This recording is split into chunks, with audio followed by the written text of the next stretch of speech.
The problem is in the God of Islam. This is shocking, and unfortunately this is the reality about this God. He is a God of torture. He is a God, the deceit God. This is what he talks about himself.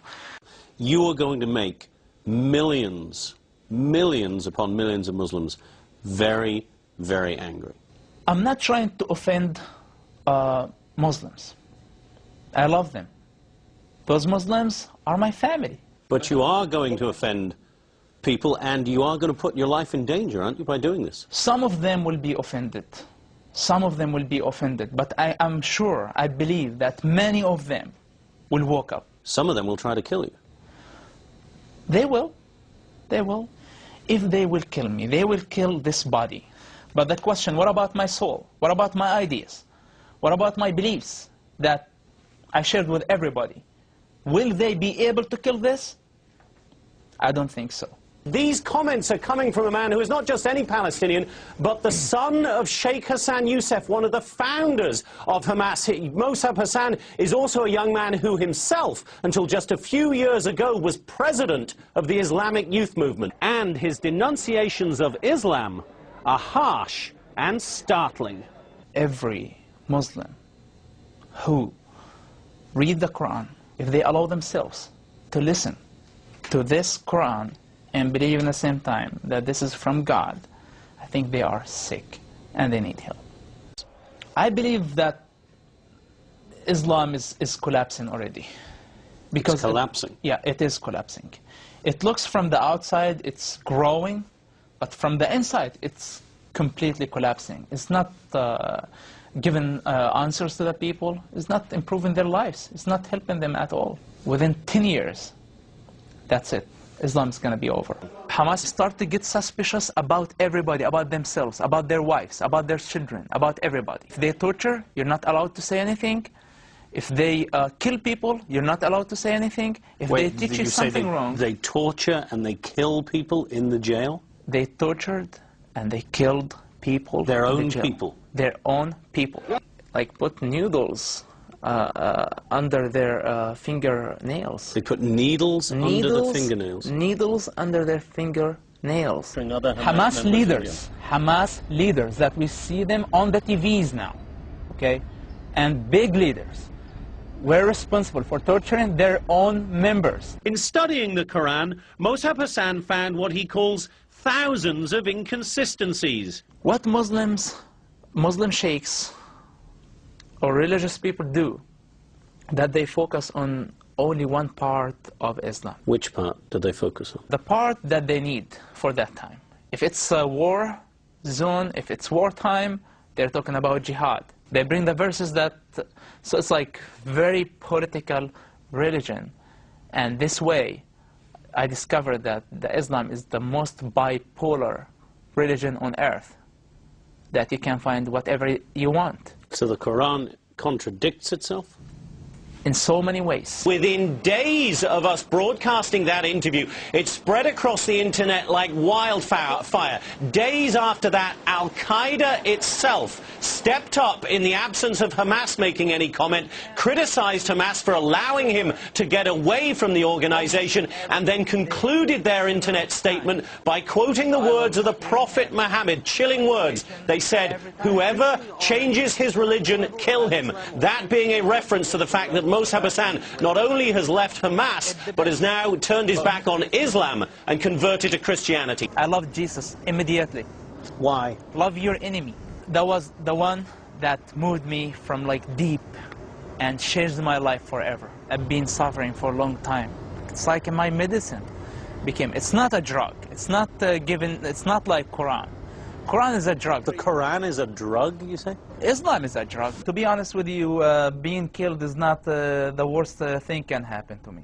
But if my soul is dead, if I feel the responsibility and I don't say a word of truth, I will die every day.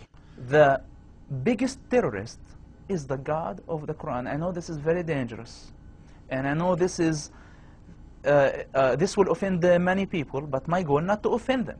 What I'm saying, that the biggest terrorist is Allah of the Quran, the God of the Quran, the God of Islam.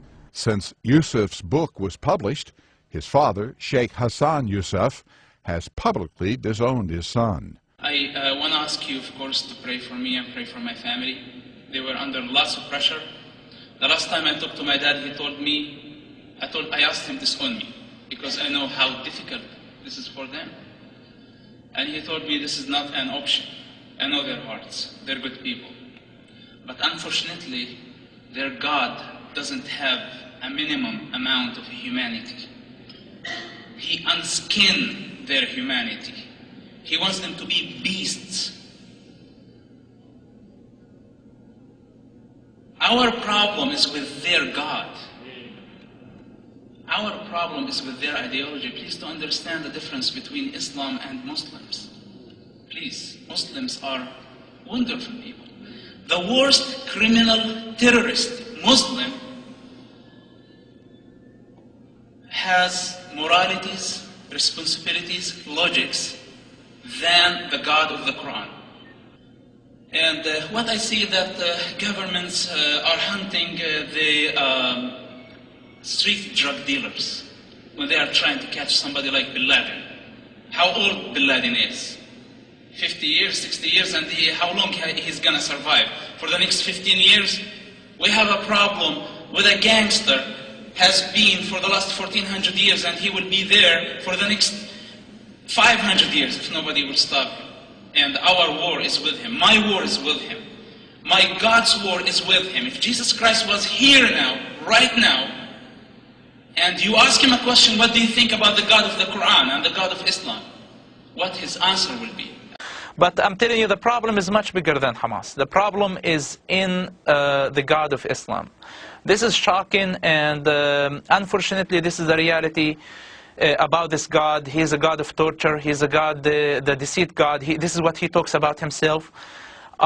Islam as a religion in general is a lie wrapped with some facts and truths, and I'm talking this with the authority of somebody who understands exactly what Islam is all about. And it's the biggest lie in history, in my opinion. And this is the biggest danger, that a quarter of population of Earth believe that this is a religion from God. They are wonderful people. You know, here in Canada, our Muslim population is the same as any other religion. So, you know, those are very inflammatory words about. I know you've converted to Christianity, but that's pretty inflammatory. Yeah. Yes. This is a good point, and what I'm trying to tell you here, that your problem, my problem, the world's problem is not with Muslims. And Muslims, the majority of Muslims are great and wonderful people. They are my people. I know their pain, I know their sufferings, and I know their hearts. When you go to the Middle East, when you go to any Muslim community, you see their passion, you see their hospitality, and you get confused, even more confused. You say sometimes, those Muslims are better than many Christians. And we are not in a position to compare people. We are comparing ideologies. And I'm telling you that the minimum Muslim, the most criminal Muslim or terrorist has a minimum of morality, responsibility, logics more than his God. If you read the Quran, if you allow yourself to understand what the Quran is all about, you're going to figure this out yourself. Go to the Quran, Surah 9, verse 5, and you will find what the God of Quran is asking Muslims to do against everybody. Now, it's not Muslims' fault that they were born in that culture. It's not their fault that they were born as Muslims. But what we're telling them, understand your religion before you are offended. Those are realities about their religion, and they need to recognize that. Your father is the leader of Hamas in the West Bank. Didn't you feel that you are betraying your family, betraying his confidence, betraying the idea he dedicated his life to? How did I betray him? By saving his life, for example? I'm not doing him a favor. This is my dad. I know I rather to die and he doesn't get hurt. I look like a traitor because I am doing what my people need, not what my people want. You decided at some point to leave Islam altogether, and you converted to Christianity, right? Yes, I converted to Christianity. I am a Jesus Christ follower, and let me tell you something. I am not a pro-Israeli and I'm not very fascinated by the work of the Israeli government of killing Gaza children or assassinating leaders and even terrorist leaders. It's very obvious that they're going to try and kill you till the rest of your days, and still here you are in Israeli television without disguise, without fear, and I ask myself whether this is courage or total craziness. Look, you are afraid when you do something wrong. When you don't do something wrong, when you believe in what you're doing, you're not afraid. Mosab Yousef, in behalf of myself and many, many Israelis, thank you very much, and thank you for this interview. Thank you. Mosab is well aware that by speaking out, he could effectively be signing his own death warrant. But he shows no fear. They gotta kill my ideas first, which is like, that's it. They're already out. So how are they gonna kill my idea? How are they gonna kill my opinions that I have? This thing that they can do, they can't kill my body, but they can't kill my soul.